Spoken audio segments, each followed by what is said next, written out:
ایک دفعہ کا ذکر ہے کہ حضرت موسیٰ علیہ السلام کو اللہ تعالیٰ نے حکم دیا کہ سمندر کی طرف جاؤ، وہاں 3 کشتیاں ڈوبنے والی ہیں۔ حضرت موسیٰ علیہ السلام فوری حکم الہی کی تعمیل کرتے ہوئے سمندر کی جانب چل دیے۔ ساحل پرسکون تھا، بہت دور سے ایک کشتی آتی ہوئی دکھائی دی جو آہستہ آہستہ ساحل کی طرف بڑھ رہی تھی۔ ابھی وہ کنارے سے کچھ ہی فاصلے پر تھی کہ حضرت موسیٰ علیہ السلام نے آواز دی کہ اے کشتی والو، اللہ کا حکم آنے والا ہے، ہوشیار رہنا۔ انہوں نے جواب دیا، آپ جانتے ہیں کہ اللہ کے حکم کو کوئی نہیں ٹال سکتا، ہم تو اس کے بندے ہیں جو حکم الہی کے پابند ہیں۔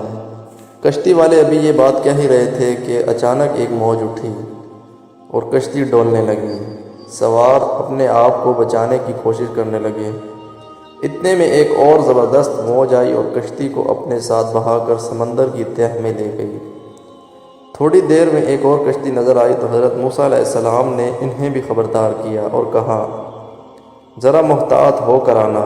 انہوں نے بھی پہلے والوں کی طرح جواب دیا کہ جو کچھ ہونا ہے ہو کر رہے گا، اور کشتی کو کنارے کی طرف لاتے رہے۔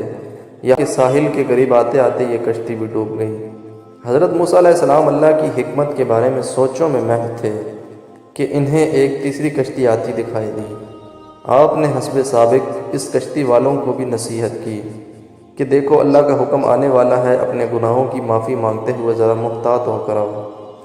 انہوں نے جواب میں کہا کہ اے اللہ کے نبی علیہ السلام، جس طرح آپ سچے ہیں اس طرح اللہ کا حکم بھی اٹل ہے، اسے کوئی نہیں بدل سکتا۔ لیکن اللہ کی رحمت بھی تو ہے، ہم اس کی رحمت سے کیوں مایوس ہوں؟ لہٰذا ہم اللہ کی رحمت پر بھروسہ کر کے آ رہے ہیں، اور وہ اپنی رحمت کے صدقے میں ہمیں ضرور امن و سلامتی کے ساتھ کنارے پر پہنچا دے گا۔ کشتی والوں کا یہ جواب سن کر حضرت موسیٰ علیہ السلام خاموش ہو گئے۔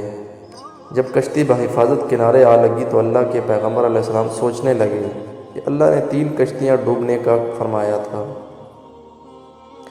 2 تو ڈوب گئیں لیکن تیسری سلامتی کے ساتھ کنارے آ لگی ہے، یہ کیسے بچ گئی؟ ارشاد باری تعالیٰ ہوا کہ اے موسیٰ علیہ السلام، آپ نے سنا نہیں کہ تیسری کشتی والوں نے کیا کہا؟ انہوں نے میرے حکم کو تسلیم کیا تھا، میری رحمت کو آواز دی تھی اور اس پر پورا توکل اور بھروسہ بھی کیا تھا، تو اس لیے یہ کشتی میری رحمت کے طفیل بچ گئی، کیونکہ جو بھی میری رحمت کے دروازے پر آ کر صدا دیتا ہے میں اسے نا امید نہیں کرتا۔ حدیث رسول صلی اللہ علیہ وآلہ وسلم میں آتا ہے کہ جب اللہ تعالیٰ نے مخلوقات کو پیدا فرمایا تو عرش پر لکھ دیا، میری رحمت میرے غضب پر غالب ہے۔ سبحان اللہ، ہمیں بھی اس واقعے سے سبق سیکھنا چاہیے اور اللہ کی رحمت سے کبھی بھی مایوس نہیں ہونا چاہیے۔